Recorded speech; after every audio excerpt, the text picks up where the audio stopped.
foli bɛ aw bɛɛ lajɛlen Mali kunnafoni TV sanfɛ an b'a fɔ aw bɛɛ ye k'aw bisimila an ka kɛnɛ sanfɛla la n'o ye an ka émission an ka yɛlɛ donc an bɛ sɔgɔmada in na ka yɛlɛ yani an ka baara daminɛ an b'an kanubagaw bɛɛ lajɛlen fo an bɛ président fo ko katikaw bɛɛ folen don an ka président tɔgɔ la an b'an ka jamana ɲɛmɔgɔw bɛɛ lajɛlen fo an bɛ dugutigiw fo ka dugudasiw fo ka dugudenw fo ka bɛɛ lajɛlen fo an b'an ka tunkarankew fo halisa an b'an ka tunkarankew fo parce que olu de b'an lajɛ chaque fois an ka émission yi an ka yɛlɛ donc an bɛ bɛɛ fo ka bɛɛ to a sigiyɔrɔ la n'i ka waati kofɔlen sisan an bɛna an ka baaraw daminɛ yani an ka baara daminɛ an mana don mɔgɔ mɔgɔ gasi la o ka yafa ma kuma ni fili tɛ ban invité min b'an bolo bi ale ma nɔgɔn dɛ ale ma nɔgɔn yɛrɛ yɛrɛ yɛrɛ yɛrɛ de donc ko mɔgɔ de kan i yɛrɛ da kɔnɔ an ka invité i ni ɲankuma ani ɲankuma Ami baasi t'i la baasi fosi tɛ yen ala kana baasi kana amina ko mɔgɔ min bɛ k'an dɛmɛ baara in kɔnɔna la ale ye Adama ye n'an b'a fɔ ale ma ko bɛnkɛ bɛnkɛ i ni sɔgɔma baasi t'i la baasi foyi tɛ donc an bɛ don émission kɔnɔna la an b'a fɔ k'i k'i présenter mɔgɔw la an kɔni y'a ye invité nana an ka invité ye jɔn ye e yɛrɛ ye jɔn ye ok ne tɔgɔ Tapa Keita mais cinéma domaine na bɛɛ bɛ n dɔn Mami Keita de la ok bon ne ka baara ye réalisation ani je suis scénariste dɔw ko an ma ko auteur ani productrice de contenu que ça soit en audiovisuel ou contenu cinéma aw kuma na bi ta ma nɔgɔn bi kɔni ani réalisatrice de bɛ ɲɔgɔn na réalisatrice n'ale ye Tapa Keita ye ani Tapa de bɛ ɲɔgɔn bolo ni bɛɛ b'a wele ko Mami Keita donc ale ka baara ye réalisation de donc a bɔra k'o de fɔ ye sisan k'a bɛ réalisation de kɛ ka film réaliser ka catiw réaliser donc a bɛ ko caman caman kɛ o kɔnɔna la donc Tapa ou Mami i bisimila an ka kɛnɛ kɔnɔ diyara n ye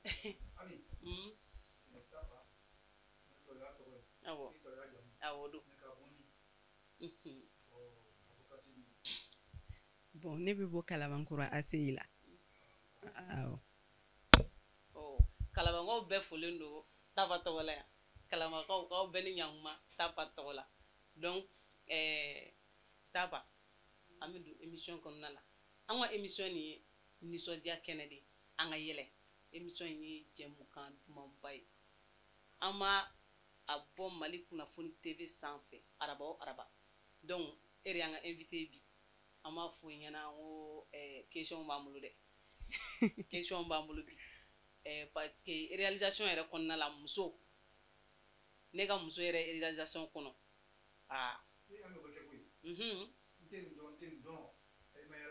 tiɲɛ yɛrɛ la surtout muso denmisɛnnin ka fara denmisɛnnin kan tuguni o ye courage ko ye dɛ donc sisan Mami question min bɛ ne bolo e y'i ka réalisation e y'a baara daminɛ wagati jumɛn i ka réalisation ni baara daminɛ bon réalisation depuis an fitinin an bɛ se ka fɔ ko art kanu b'an na an ye ko caman ye an ni mɔgɔ caman y'o kɛ mais Dieu merci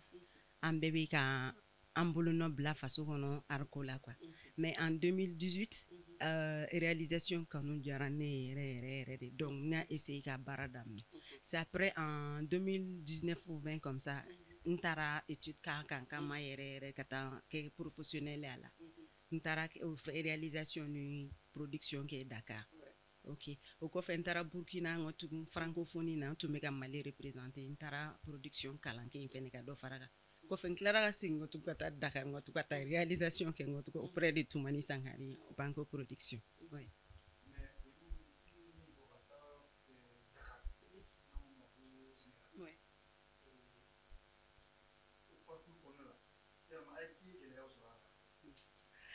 Bon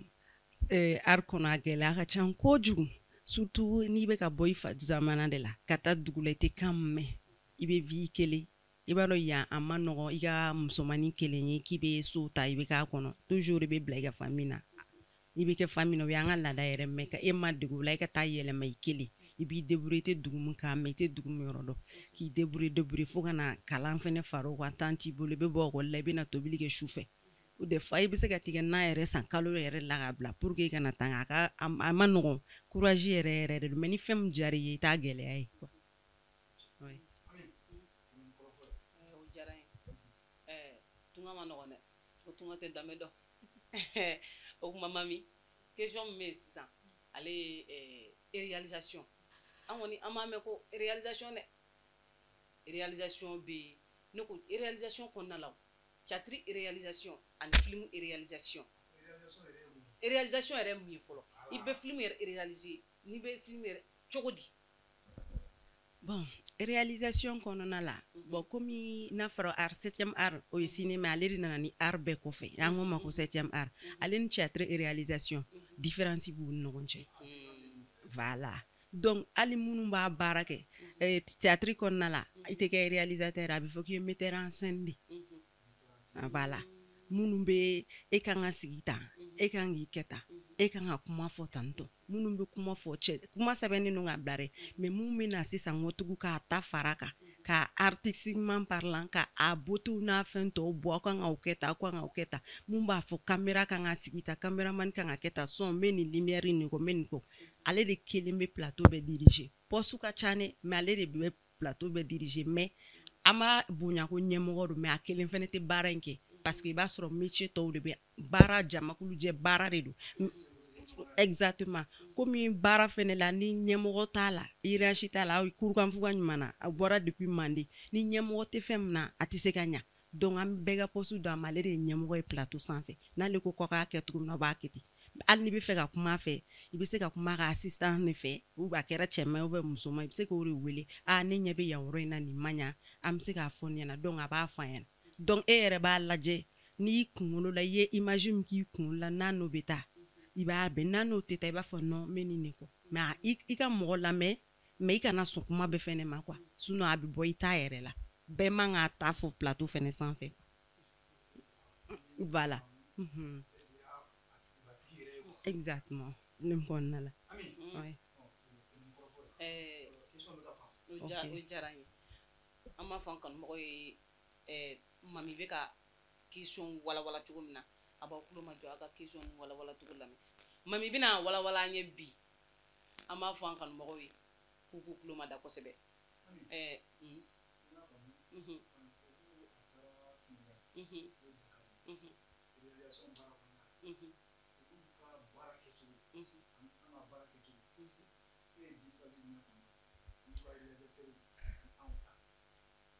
bon n taara dugu caman na fɛn ninnu na quoi mais komi n ye kalan kɛ yɔrɔ min na n b'o de fɔ quoi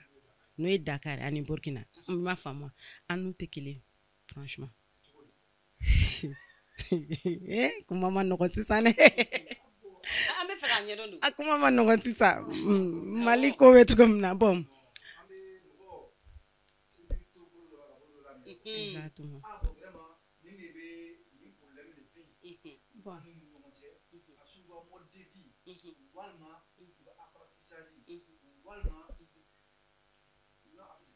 bon min da don dɔn na différence c'est vrai que cinéma na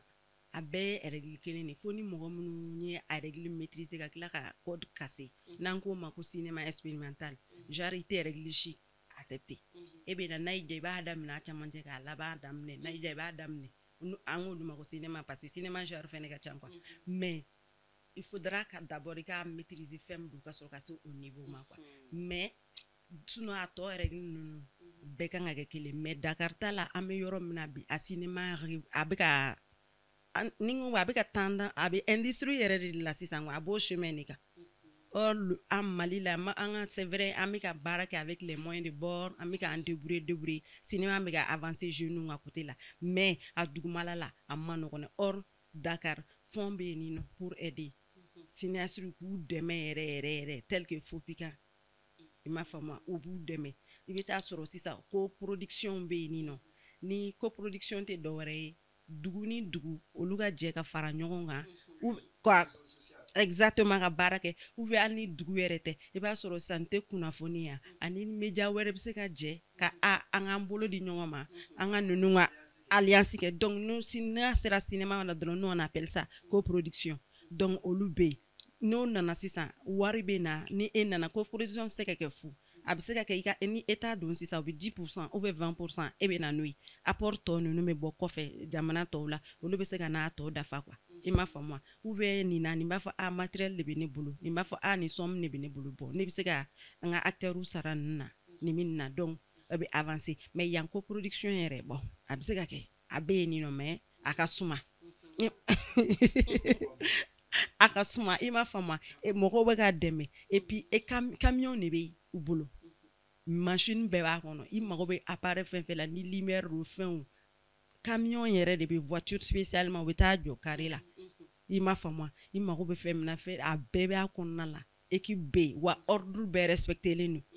k'a fɔ ko plateau jama cayara o tɛ dɛ poste fɛn fɛn bɛ yen ani olu bɛ yen u n'u assistant kan ka kɛ force fɛn fɛn la o bɛɛ fɛnɛ bɛ yen et puis moi bɛ yen ni nɔ de prépa dɔw bɛ se ka taa 1 mois la si ni court métrage do 1 mois de prépa donc aw bɛ fɛnw na bɛɛ casting bɛ kɛ répétition bɛ kɛ yan dun filɛ nin répétition yɛrɛ t'an ka suma an bɛ taa plateau kan dɔrɔn an b'a daminɛ donc ni i m'a faamu donc tournage dun filɛ nin c'est de l'argent en matière de production temps tɛ yen yɛrɛ olu ko an ka journée remplie mun fɔra donc n'aw ye répétition kɛ ça facilite mɔgɔw ka na plateau kan aw tɛ sɛgɛn bɛɛ b'a dɔn kan ka nin de kɛ mais n'aw nana sisan nɔ ko bon on y va à l'italienne on continue i m'a faamu c'est pour cela que mɔgɔw bɛ ka cinéma ani théâtre u bɛ ka bɛɛ don ɲɔgɔn na bon n tɛ jugu la quoi i ka baara tɛ fɛn min ye i tɛ se k'a dɔn mais ni nin n'a plateau sugu don a b'a to fɛnw bɛ ɲɛfɔ mɔgɔw ye u b'a faamuya quoi minnu t'a dɔn les personnes lambda minnu t'a dɔn u bɛ image kɔni ka d'u ye olu bɛ se k'a faamuya nin ye nin sinon an bɛ yɔrɔ min na yɛrɛ de an mago bɛ dɛmɛ yɛrɛ de la artiste cɛkɔrɔbaw an mago bɛ dɛmɛ yɛrɛ de la minɛ pour que an ka industrie développer sinon talent bɛ yan dɛ talent bɛ Mali la yɛrɛ de imagine u bɛ ka million bɔ ka film bɔ an bɛ k'an débrouiller k'an tigɛ di ɲɔgɔn ma an n'u bɛɛ bɛ ka taa compétir yɔrɔ kelen na donc o ye mun ye acteurs kan ka fo an minnu b'a baara la an kan ka fo mais an mago bɛ dɛmɛ la sinon a man ɲi dɛ i y'a mɛn aw bɛ baara kɛ i ka nafa sɔrɔ a la.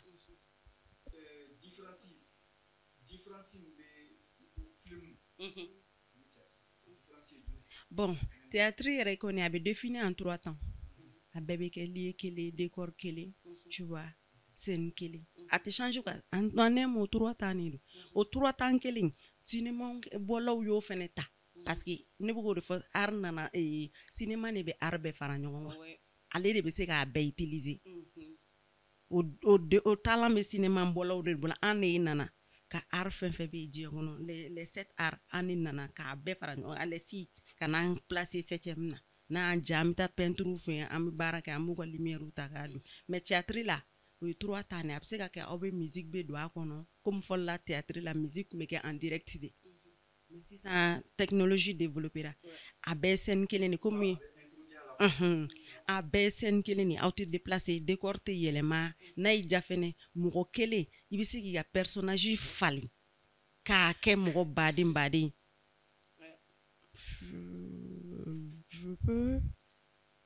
ok mɔgɔ kelen i bɛ se k'i ka falen n'a ye ami ja i bɛ kɛ musokɔrɔba ye n'a ye ja i bɛ kɛ cɛkɔrɔba ye yɔrɔ kelen na fɛn réel t'aw bolo cinéma na n'i y'o kɛ dɔrɔn o ye tricherie mɔgɔ kelen tɛ se ka rôle fila jɛ à moins que i ka kɛ personnage ka kɛ double personnage ni an mago bɛ e la sisan n'an tɛ se ka mɔgɔ sɔrɔ mɔgɔ min ne bɔlen don an bɛ se ka kɛ mais o la e ka fɛn bɛɛ bɛ yɛlɛma hali e tɔgɔ tɛ kelen o kɛlen komi film dɔw tɛ filaninw b'u la donc a bɛ se ka kɛ olu la o bɛ se ka kɛ mais o la o tɛ e ye en tant que toi o ye personnage wɛrɛ de nalen à part ça ou fait clownage ninnu na critique kɛrɛta ninnu olu la a bɛ se ka fɛ mais cinéma ça demande c'est le vraisemblable quoi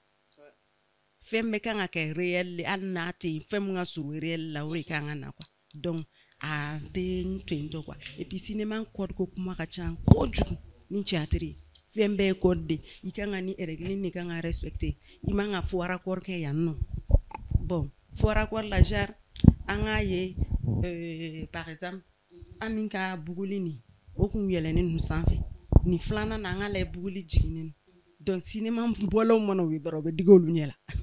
olu b'a fɔ ko o tɛ quoi cinéma code ka can kojugu bon donc il faut que iko règle bɛɛ dɔn n'i y'o dɔn n'i tilara sisan n'a y'a b'a ka buguli fili a ka sira fosi t'a la réalisateur b'a fɛ et puis ça dépend des réalisateurs u ka regard tɛ kelen dɔ b'a fɔ bon n'i ye classique c'est les règles classiques moi ne bɛ sisan nɔ de n'a ye n bɛ sankolo la yɛlɛn duguma n'a ye n jaabi dugu la et puis a bɛ beauté wɛrɛ fɛnɛ de di ça devient de l'art n t'a dɔn quoi plastique je ne sais pas l'art pur quoi a bɛ dépend u ka vision na quoi i m'a faamu sinon u bɛɛ bɛ se ka kɛ a mɔgɔ kelenw bɛɛ bɛ se ka acteur kunda i bɛ se k'a bɛɛ baara kɛ mɔgɔ min formera théâtre la ni i taara ka répétition dɔɔni kɛ i bɛ kɛ cinéma bɔla ba ye mais ni aw ma répétition kɛ ka na dɔrɔn a ka hakɛ to kuma n'a gasi dɔw b'a fɔ n ye professionnel ye u tɛ sɔn répétition ma i m'a faamu a bɛ mɔgɔkɔrɔba kunda cogo min a bɛ denmisɛnnin kunda ten e degelen don théâtre la théâtre diction ni cinéma diction tɛ kelen u tɛ kelen cogo di sisan théâtre la i bɛna bila ka fɛn dɔ fɔ a bɛ dɔn yɛrɛ a ye texte bise u ka an ka fosi t'o la cinéma na n'a dɔnna k'i ye texte bise dɔrɔn ko naturel t'i fɛ yen dɔrɔn a b'i ka jeu casser i m'a faamu a b'i ka jeu casser mais a mɔgɔ dɔw bɛ talent b'u la u bɛ se k'a bɛɛ kɛ donc olu ye temps sɔrɔ ka répéter olu degera a la talent naturel bɛ dɔw la quoi mais pour que k'a dɔn u ka personnage yɛrɛ tɛ kelen fɛn kan quoi cinéma et puis mɔgɔ bɛ ka ɲinɛ mun kan ni audiovisuel fɛnɛ tɛ kelen n'an k'o ma série cinéma fɛnɛ n'u fɛnɛ tɛ kelen o fɛnɛ y'a branche wɛrɛ mais o fɛnɛ ni cinéma tɛ kelen u fɛnw ka ca kojugu quoi et voilà série yɛrɛ o bon contenu bɛ télé de kan télé national ninnu ni fɛn ninnu bon i m'a faamu o ye série yɛrɛ ka base cinéma dédielen don les salles de cinéma i m'a faamu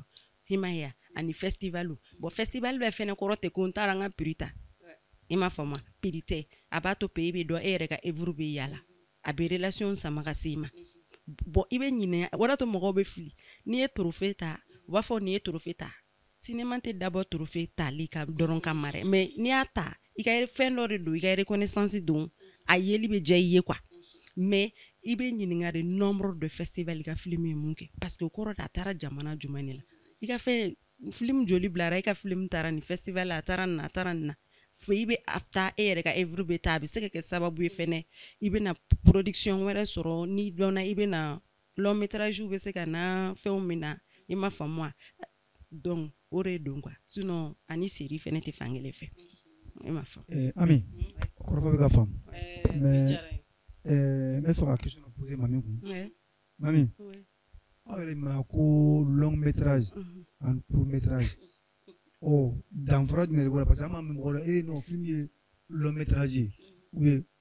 court métrage de don olu danfara ye jumɛn long métrage yɛrɛ ɲɛ b'a la nanzaraw ko ko long jam à partir de 60 minutes et quelques an b'o classer long fɛ il y a moins métrage aussi que les gens ont tendance an t'a fɔ bilen yɛrɛ i m'a fɔ moi n'a taara sisan 45 minutes ninnu na i m'a fɔ ma 31 minutes ninnu ni a kɛra ta ninnu donc an b'a fɔ ma mais il y a court métrage, il y a mini court métrage. Quoi? Ah oui.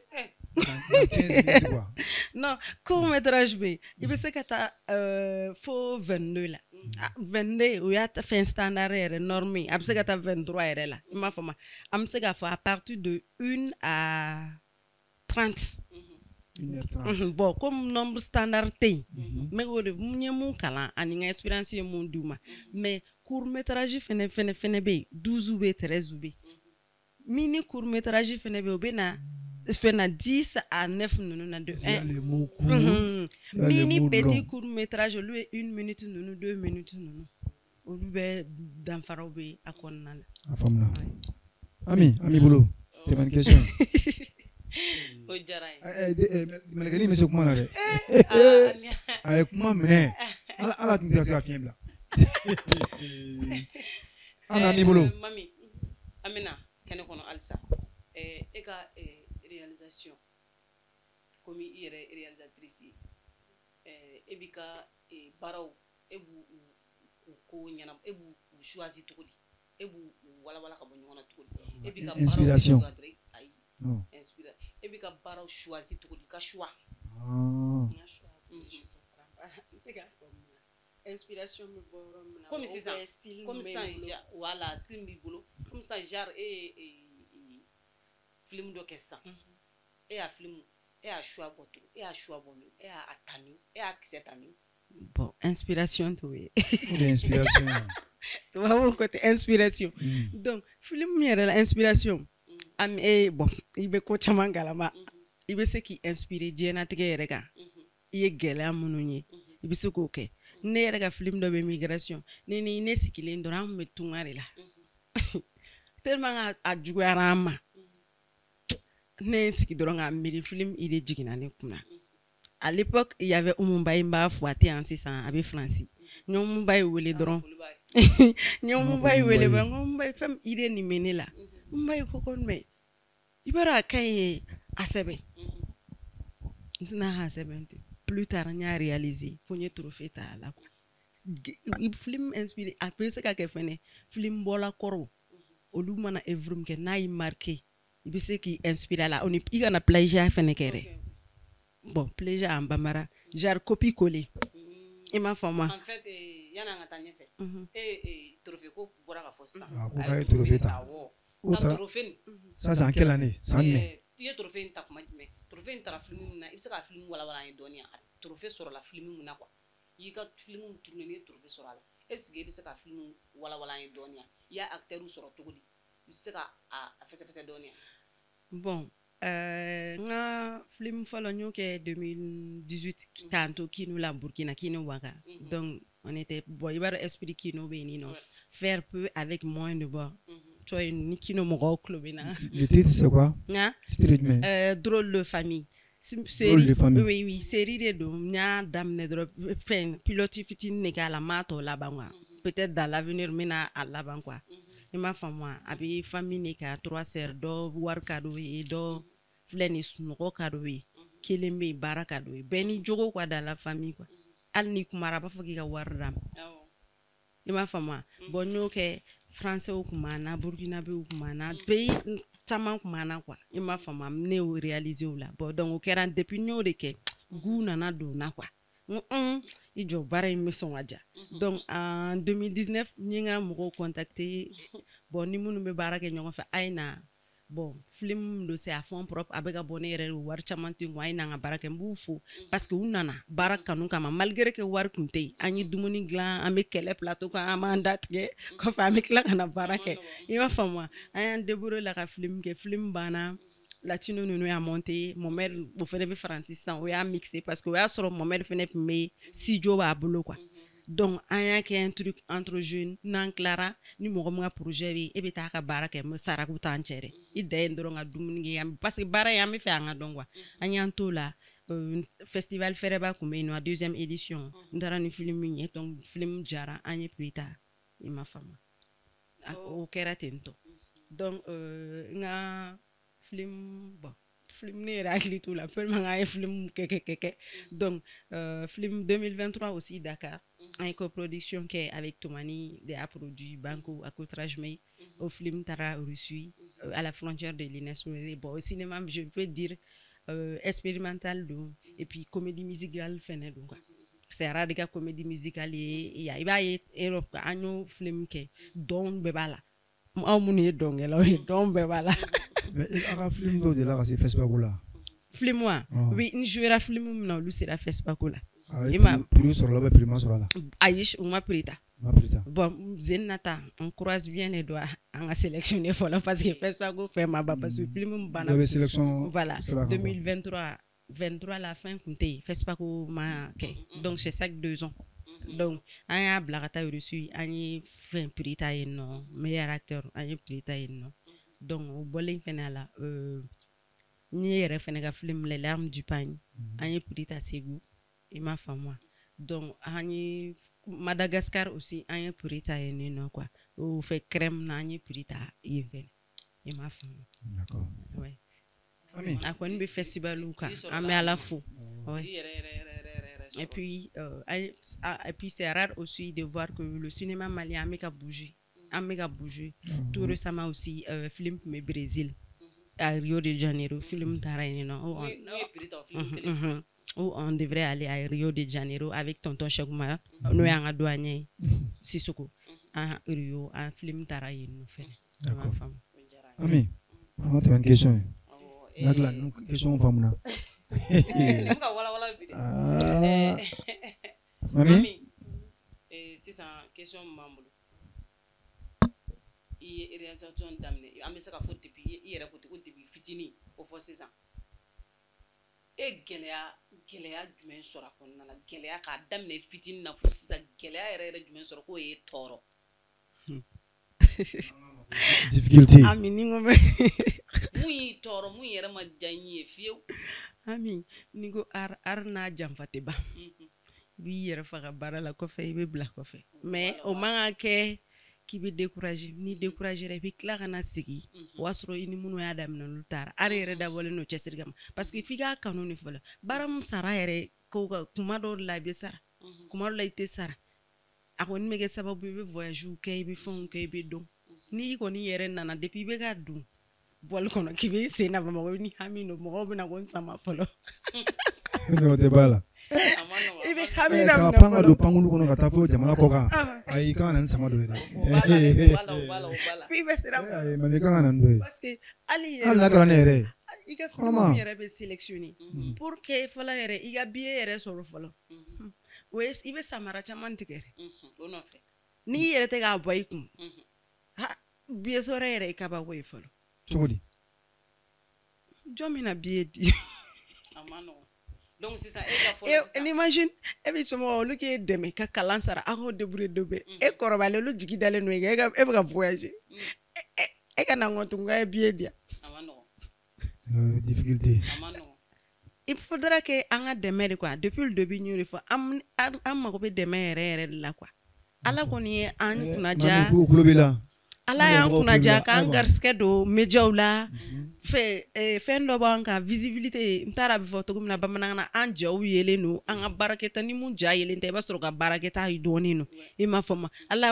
y'o d'an ma an bɛ ala fo o la mais k'a fɔ k'a duguma la ko an de mago bɛ dɛmɛ yɛrɛ de la il faut que fɛn dɔ de k'a sigi mun b'an ka droit défend a bɛ se ka kɛ san kɔnɔ i ka voyage ka ca ala bɛ san dɔ diya i la i ka fɛnw bɛ i ka œuvre bɛ yala a kɛra film ye o a kɛra théâtre ye o mais il faut que dɔ de k'i dɛmɛ a voyage la n'an ko k'an k'a bɛɛ to tubabu bolo a ma nɔgɔn dɛ u ka fosi t'a la u dan ye ka billet kelen tigɛ ka d'e ma e na se ka taa i ni mɔgɔ min bɛ baara kɛ k'o to donc i bɛ don ne sisan mɔgɔw kan a ye nin diya a ye nin diya a laban yɛrɛ tɛna ɲini ka gerebu k'a kɛ to ka bɛɛ n'i ka baara a laban yɛrɛ bɛna kɛ gerebu ye n'a fɔra ko e bɛ taa jamana wɛrɛ kan e bonyalen don o kan kosɛbɛ n'i taara depuis da la mobile bɛ t'i kunbɛn i yɛrɛ b'i yɛrɛ ɲininka ko est-ce que e don fɔlɔ Wallahi i yɛrɛ bɛ bila hôtel min na. I bɛ bila fɛn ɲɛnama bɔ kɔnɔ à l'aise i bɛ bila mais n'i nana jamana kɔnɔ hali ni maa min b'i jate san nka a kuma ka ca ne tɛ don kuma dɔw la dɛ Yan'an ka taa ɲɛfɛ adama ne ye question posé a kun mɛ ne ko jumɛn y'a tɔɔrɔ jumɛn y'a ni tɔɔrɔ a ko f'an ye am question ma a ka ca Ami a tɛ ban yɛrɛ Ami e yɛrɛ b'a dɔn i bɛ se ka ne t'a dɔn ne bɛna exemple kelen dɔrɔn ta e yɛrɛ b'a dɔn an mɔgɔ damadamanin bɛ ari kɔnɔ an ye mun y'an ɲɛ la Ami b'o la an ye fɔnw tigɛ an sen na an ye mun y'an ɲɛ la kuma dɔ la an n'an ka seki ni pati ni bɔrɔsiya ni fu a b'an kɔ la ni su kora k'an sɔrɔ ba kɔfɛ an b'a lajɛ groupe la n'an bɛ se ka si mɔgɔ min fɛ a laban an bɛɛ somɔgɔ n'a nana yɛrɛ yɛrɛ an bɛ da kɔngɔ u bɛ wuli ka da yɛlɛ an ye parce que yɔrɔ min ne dabala ban ale ko vraiment baara in kɔnɔ a kuma difficulté kan a kuma gɛlɛya kan yɛrɛ mais gɛlɛya jumɛn gɛlɛya baden de bɛ yen bon ni n bɛ k'a fɔ gɛlɛya bɛ n tɛ k'a préciser mɔgɔw garisigɛ tɛ kelen dɔw bɛ na sisan par exemple série ninnu na u nana dɔrɔn siɲɛ fɔlɔ yɛrɛ u bɛ na ta i bɛ sɔrɔ i bɛ profil i b'a bɛ fɔ cogo di bamanankan i bɛ u bɛ laɲini min kɔ quoi e y'o ye profil e b'o correspond i m'a faamu e bɛ na dɔrɔn e b'a sɔrɔ dɔrɔn visibilité bɛ na i la i m'a faamu mais dɔ bɛ yen i b'a sɔrɔ a b'a daminɛ de komi so bɛ jɔ cogo min na a bɛ terrain san ka dingɛ sen ka a tɔgɔ soubassement jɔ ka kɔgɔ jɔ ni gɛlɛya nana a b'a bila ni gɛlɛya banna a ye dɔɔnin sɔrɔ a b'a jɔ fo ka na se béton ma mɔgɔw garisigɛ tɛ kelen ye quoi ari kɔnɔna la mais mun kɔni bɛ wuli bi ka se bi e ni mun ye dingɛ sen est ce que aw ka expérience bɛ kɛ kelen ye est ce que aw ka yetaw bɛ kɛ kelen ye est ce que aw yɛrɛ la mentalement yɛrɛ est ce que alaw ka performance ye kelen ye bon an minnu b'a kɔnɔ an de bɛ se k'o ye mais minnu t'a dɔn olu t'o si jate quoi i ma faamu sinon gɛlɛya bɛ ne Ami o de tun bɛ ka yɛlɛ n tɛ se k'an da don a la ko nin ne gɛlɛya kelen an ye mun ye Ami b'a dɔn a ma se a ka fɔ mais Dieu merci an bɛɛ ye dɔɔnin fɛ Papu b'a ka plateau la bi Gawusu bɛ fan bɛɛ fɛ Ami bɛ fan wɛrɛ fɛ ne bɛ fan wɛrɛ fɛ donc aw bɛɛ bɛ dɔɔnin don a la o de tun bɛ ka kuma in bɛ ka yɛlɛ bila n'an ye mun ye a tɛ se k'a fɔ a ye ko sugu bɛɛ de kɛ kɔrɔfɔ faamuna an ka tɛmɛ question o diyara n ye tiɲɛna gɛlɛya b'a kɔnɔna la la wallahi an b'an kanubagaw fo halisa an b'an kanubagaw fo hakili to an na ko gɛlɛya bɛ ko in na koyi o do dɛ gɛlɛya yɛrɛ de bɛ baara gɛlɛya tan tɛ a kɛra théâtre ye a kɛra film ye a kɛra dɔn ye a kɛra dɔnkilida ye gɛlɛya yɛrɛ de b'a kɔnɔ an yɛrɛ komi a kanu de b'an na hali kuma ni gɛlɛya b'a la a kanu de b'an na ni kanu in b'an na sa don an bɛ Ala minɛ k'a kɛ sa donc aw fɛnɛ n'aw y'an dɛmɛ dɔɔni a b'a tɔ sankɔrɔta ko in bɛ ten kuma in bɛ yen de lamɛnbagaw tulo b'i la n'Ala sɔnna i b'u ka dɛmɛ sɔrɔ o hukumu kɔnɔna la an b'an ka tɛmɛ ni babu ye o hukumu kɔnɔna la donc sisan gɛlɛya komi gɛlɛya fɔra k'a fɔ sa an ka la nisɔndiya ni an ka taa yɛlɛ kɛnɛ kan o tɛ donc an k'an yɛrɛ la nisɔndiya sinon gɛlɛya nin kɛra sa dɛ o y'an ka denmisɛnninw an tɛ mɔgɔkɔrɔba an fɛnɛ mais anw fɛnɛ dɔgɔninw bɛ yen i ma an denw fɛnɛ bɛ yen nɔ donc an bɛ dɔɔnin na fɛnɛ quoi an bɛ ka kuma minnu ma an dugumala de la donc olu ka kalanko o de kan ka kɛ sanfɛla ye olu tɛ mɔgɔ ka sɛgɛn dɔn ni wari t'i kun olu da ye ne wa taa ekɔli la donc an bɛ denmansa bɛɛ fo ekɔli ta ɲɛkɔrɔla in na minnu bɛ cɛsiri la ka wuli ka taa denmisɛnninw fɛ u bɛ hami na u bɛ n'u ka denmisɛnninw ka ko kɛ cogo min na an b'u fo quoi et puis an bɛ état deli fɛnɛ u ye kalo kelen bila n'an sera ka a kalo kelen fara kan ekɔli la pour que u ni tɔw niveau ka kɛ kelen un mois a ka jan dɛ mɔgɔ bɛ se ka former un mois kɔnɔna la donc n'a fɔra ko mɔgɔ minnu bɛ ka dege sɛbɛnni ni fɛnw na k'olu ka un mois bɛɛ taara ten tɔ a kuma ka ca an bɛ taa deli komi fɛn mun y'an sɔrɔ Mali la sisan nɔ ji ni fɛ mɔgɔ si ka souhait tɛ Zena ni ekɔli taara u ka essayer ka fɛn dɔ ɲini kalo dɔ ɲini kelen fara kan u ka se k'u rattraper n'a ye quoi o diyara n ye o kulo b'a la an bɛ an ka état fo k'u hakili to an na k'u ka kalanko u ka dɔɔni fara kan o diyara n ye mami projet dɔ b'i bolo k'i tiɲɛ a b'i dusukun na kojugu projet nin b'e dusukun na i bɛ fɛ ka réaliser n'i bɛ fɛ ka réaliser munna i bɛ fɛ ka réaliser Ami k'an ka projet sɛbɛnlen to yen sa an to entre parenthèses mais projet bɛ yen nɔ dans l'avenir parce que an ka fɛn bɛ yen nɔ association b'an bolo n'o ye Kete collectif ni ma faamu o b'an bolo donc a bɛ art bɛɛ concerné art bɛɛ a bɛ bɛɛ concerné an bɛ denmisɛnninw komi an bɛ mɔgɔkɔrɔba kundangotigiw quoi o b'an bolo là ça y est en cours an bɛ nale bientôt mɔgɔw bɛ na an mankan mɛn quoi i ma faamu o projet bɛ long métrage fɛnɛ bɛ en cours série bɛ en cours a bɛɛ bɛ écriture lamɛn état financement i bɛ fɛ ka fɔ c'est aw mago bɛ financement na an mago bɛ financement la o de fɔ o de y'a to a ye nin an bɛ k'i ma ko yalima ko projet kɔni b'an bolo mais ça reste maintenant à financer projet bɛ yen nɔ dɛ projet baden de bɛ yen nɔ financement in de y'a la yɔrɔ quoi parce que franchement tout le temps e bɛ baara la ni m'i ka bana fɔ i tɛ fura sɔrɔ a la dɛ ni m'i ka bana fɔ i tɛ fura sɔrɔ a la dɛ o ye tiɲɛ mais projet bɛ e bolo mais e bɛ fɛ a ka financer tiɲɛ nkalon an b'a fɔ mɔgɔw de bɔ ni projet b'an bolo vraiment a ka d'an ye dans l'avenir a k'u financer an ye quoi mɔgɔ ata mɔgɔ jɔn e ka dɔ tɔgɔ fɔ ɲɛna par exemple mɔgɔ sisan n'i kumana ni ko bɔ ayiwa an mago bɛ dɛmɛ la dɛ an bɛ fɛ ka nin film b'an bolo ka kɛ a bɛ se ka kɛ mɔgɔw la an y'a fɔ k'a dɛsɛ an cinéma bɔlaw an y'a fɔ k'a dɛsɛ k'an mago bɛ salle de cinéma na salle de cinéma tɛ Mali bolo an bɛ wari sɔrɔ cogo di c'est laban an bɛ wari sɔrɔ mɔgɔw bɛ entrée d'argent min kɛ n'o bɛ don o fɛnw de bɛ se ka fara ɲɔgɔn kan ka film wɛrɛ production kɛ sinon fɛn salle t'an bolo fɔlɔ la a ma kɛ n tilela dɛ mais n bɛnna ni dɔ ye voxiw tun bɛ yen vox tun bɛ yen cinéma de luxe tun bɛ yen an kɔni tun taara o y'a sɔrɔ an tɛgɛ yɛrɛ de bɛ minɛ tem ameta film na olu be me abep me fa me biutaram me be kana ka nyana rom fana ko ni vox danu me vox me wakati na me wata so cinéma boro ki al kiun wono klingli mais sisa mo tien depuis attends ta na fo na microscope do na kana clé do fauna ka carte numéro bo mo reti ta yini blé so dimanche ouvert faut la démission unique matam matinière là kata cinéma so laje moi mo be tanta iba nyini mais au be démission to do en blé nta fa ki kuma na tiente ba avec l'avènement des clés USB de quoi même tena publicité que mo quoi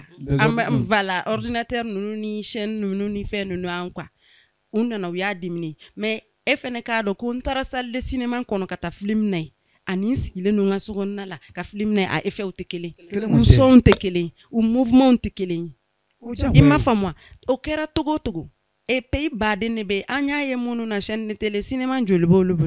oluga jamana ko quoi cinéma salle de cinéma jolbe parce que a culture ta na mamonai folo la akumbe ne ma segore femme quoi folo la avec minute de rien jamana m'a développé ka so bema culture me mola de pas fitini antike be mina meta matinée le ibe korba be to ilaro mais si ça mat hier mana matinée te salle de cinéma te amina me télé de kala ka bla dossier animé la seconde demsenu mbala babemba tandai c'est privé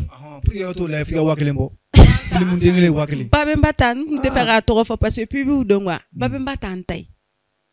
anya kuma fo ni ngom me kuma bon mesra poissonnier sinon moi personnellement avec une autre personne on a été voir même le ministre de la culture pour ça ils ont dit oui na demain autant amu deli bo antaro mume comme faso ko ka chance ça non pays be to gomina amu deli nous sera ka ko to tele anye quoi absega ka bu bolo en cours amasega sabati folon quoi sinon ubeo cinéma flene medne kura mon c'est fait akera mtaro misiri de wa muni do wa je sais plus mon activité mon kon mega kon ala fone e ga activité kere gata kinsi ça chamangera mo robetu seli nega kolum fere yoro fen sureli yoro asali ube non mais pourquoi pas na me fega cinéma fait industrie de dongui parce que barabe soro fon fe kono cinéma comédien bata soro la disuma fere la ta bisa soro la ntu barala ngolontenga pour te dire que beba soro la kale fere la bita soro la maquillage ke la bita soro la cameraman ta bita soro la mogo munu me monter ke lubu scénariste buta soro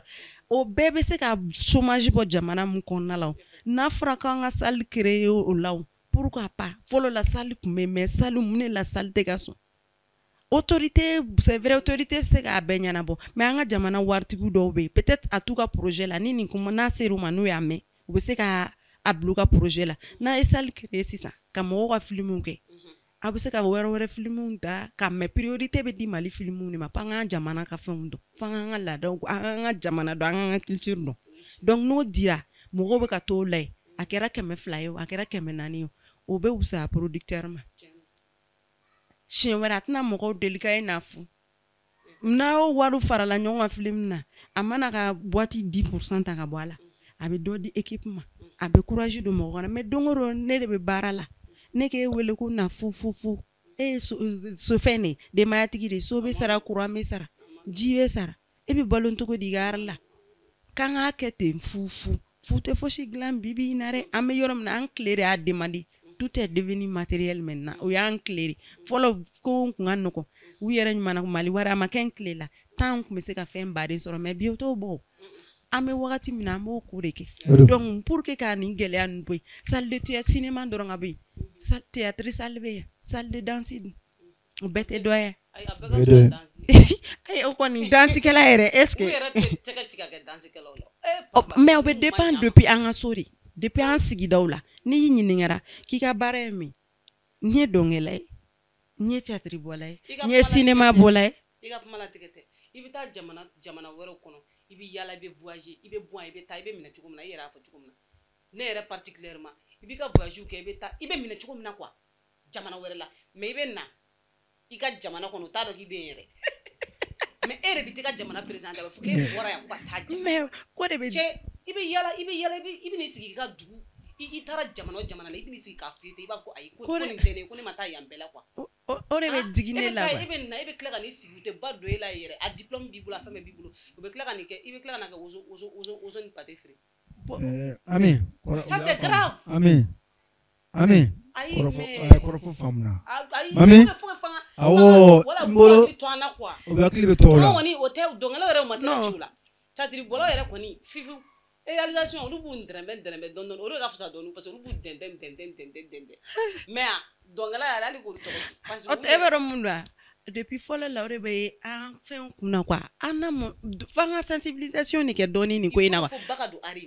depuis so fɔlɔ a bɛ fɔ k'i bɛ bɔ an fana tɛ don arkela yɛrɛ fana kɔ koyi arkela ko tɛ na mais laisse-moi finir an ka ɲɔgɔn lamɛn in Ami ne Ami ka kɔrɔfɔ ye hali ne mami ta ye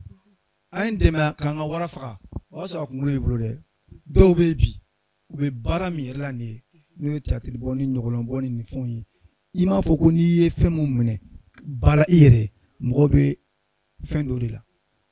an bɛ dugawu de kɛ ni hakilina mun bɛ yen k'o fɔ ɲɛmaaw ye k'o fɔ mɔgɔkɔrɔbaw ye k'o fɔ an faw ye k'o fɔ an baw ye pour que ba ka se ka don o la cogo min na. Yɔrɔ tun bɛ na mun fɔ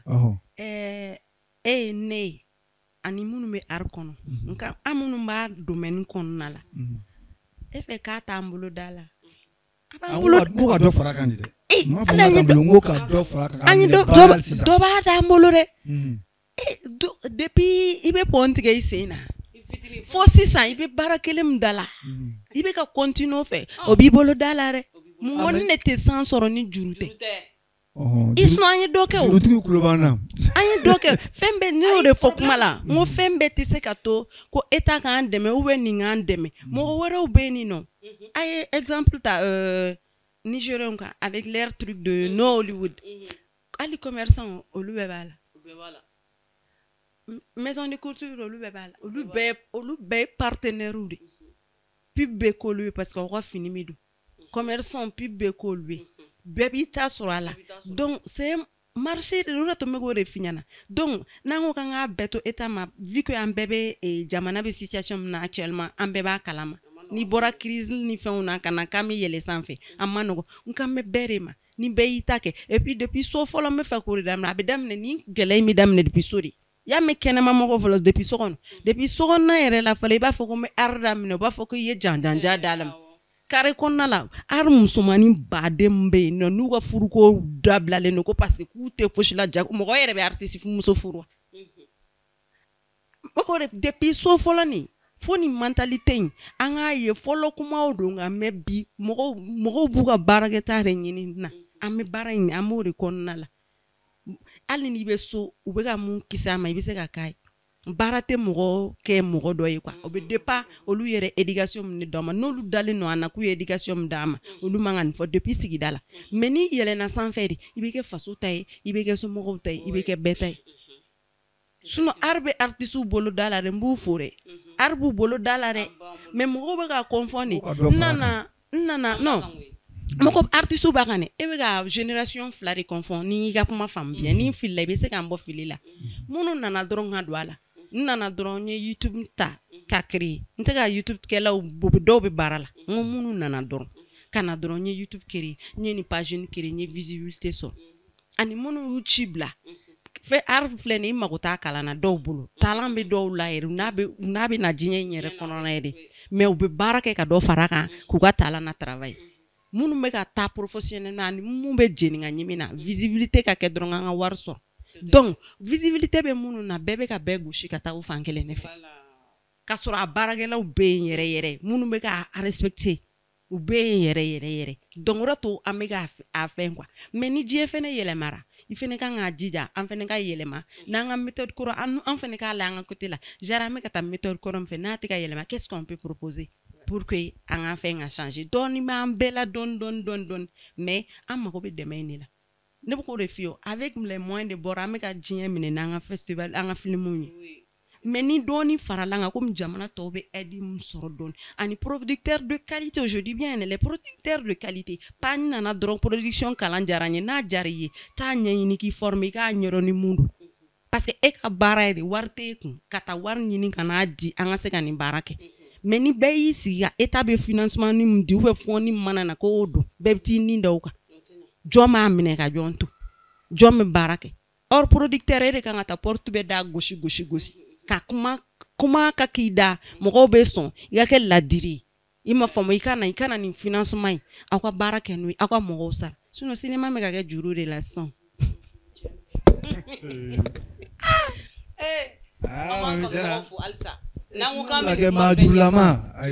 an tɛ ba in na bi n'an ko an bɛ nin bɛɛ walawala an tɛ tila an ka invité question b'an bolo dɛ a caman a tɛ ban yɛrɛ mais komi ko in ye tanko de t'an ka dɔgɔ ni t'an dɔgɔya kun tɛ bi cɛ a kun tɛ ja dɛ a bɛ ne kɔnɔ a bɛ Adama kɔnɔ tan de ka dɔgɔ dɔɔni nin dennin ye bɛnkɛ daba laban dɛ nin daba laban dɛ a bɛ kuma ne yɛrɛ kɔni sigira k'a lajɛ sa Ami e tɛ maa min ɲinana sa n'a y'a sɔrɔ kumakan min b'a bolo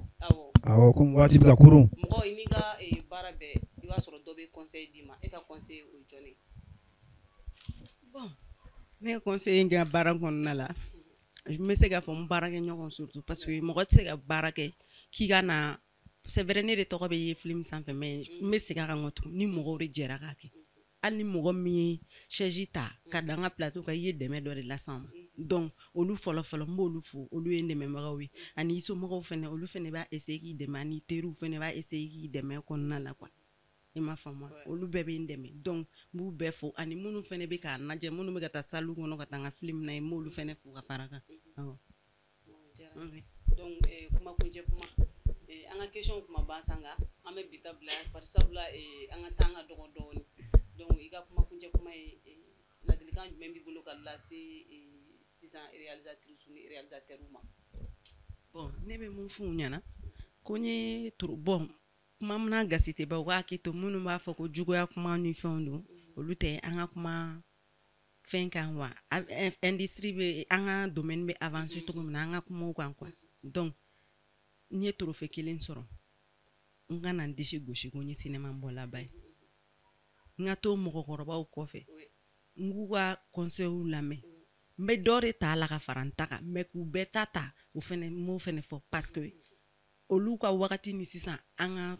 diɲɛ bɛ ka yɛlɛma dɔɔni quoi diɲɛ bɛ ka taa donc an fɛnɛ bɛ taa an ka kɔrɔlen ni kuraw an ka fara ɲɔgɔn kan an ka kɛ et puis an ka fara ɲɔgɔn kan an ka industrie créer quoi